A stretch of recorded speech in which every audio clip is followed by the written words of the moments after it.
Well, let's now dive into one of our favourite moments in any WSL post show.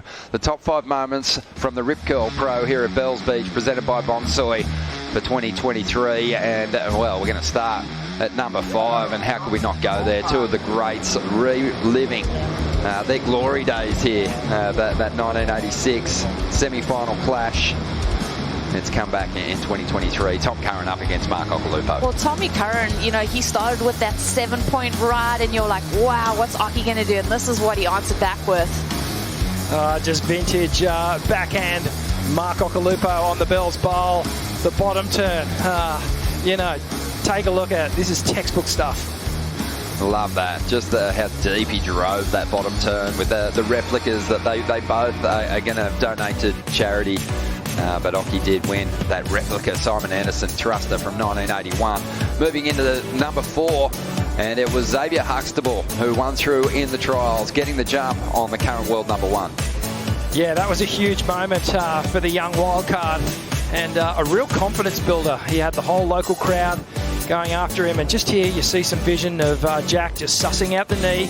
We're unsure of what the status is on that so far, but what a win for the youngster.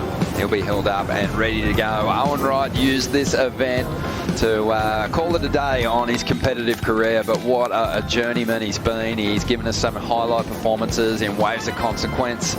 And, yeah, it was fantastic to celebrate the man this week. Yeah, so content in front of his friends, his family, his fans. I mean, this is the place to do it. We saw Mick Fanning hang up the jersey here, an emotional one there. His mom, Fiona, taking it all in. Yeah, it was great to see his family down here too. His wife, Keita, and his 2 children, Vali and Rumi.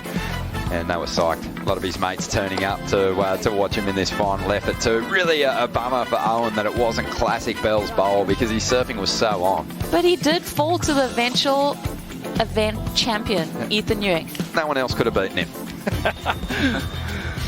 Moving into number 2 now. Tyler Wright going back-to-back. And, you know, the 9th surfer on the women's side to achieve that feat. And she actually said in a post-heat interview, Rosie, you know, once you win one, you win a few. So I think she's got next year in mind already. Oh, man, she's so confident. And it just showed, I mean, in her performance, saving her best for last in the final against her good friend, Molly Picklum. Yeah, some hilarious moments from that final.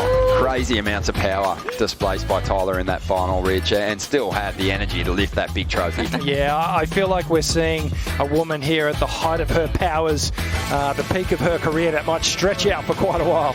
But number 1, it's Ethan Ewing breaking through for a second CT victory.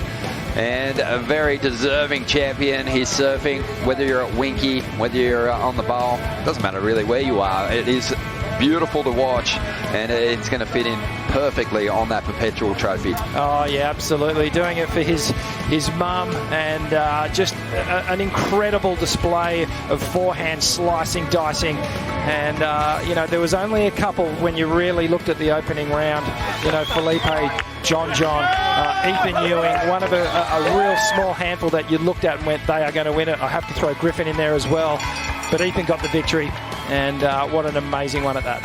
Yeah, and Ryan Callanan deserves props as well because he overcame a couple of the form surfers at the event, Rosie, to crack his second CT final. He did. He had such a dream run, but I just think, you know, Ethan was on that mission and nothing was going to knock him from that post. So, yeah, just good on Ethan. He just, from the beginning rounds to the final, just unbeatable. Yeah, he looked really sharp, and looking forward to seeing what he can do through this next stage of the CT schedule because he looks like he's so on, Rich. Yeah, he totally does, and obviously with each win, more confidence, you get used to that winning feeling.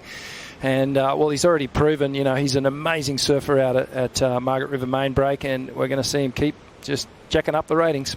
Of course, 60 years of Bells, Rosie, another worthy addition down here in 2023. Yeah, it's always special times. Thank you so much to Rip Curl for hosting us again, and just being back at this event feels so special. Can't wait to see what happens at Margaret River. Yeah, it's going to be a lot of fun. It all kicks off on April 20th, but make sure you stay tuned to worldsurfleague.com for all the latest news, and we'll leave you with some highlights from what has been a magic couple of weeks down here in Victoria. Thank you.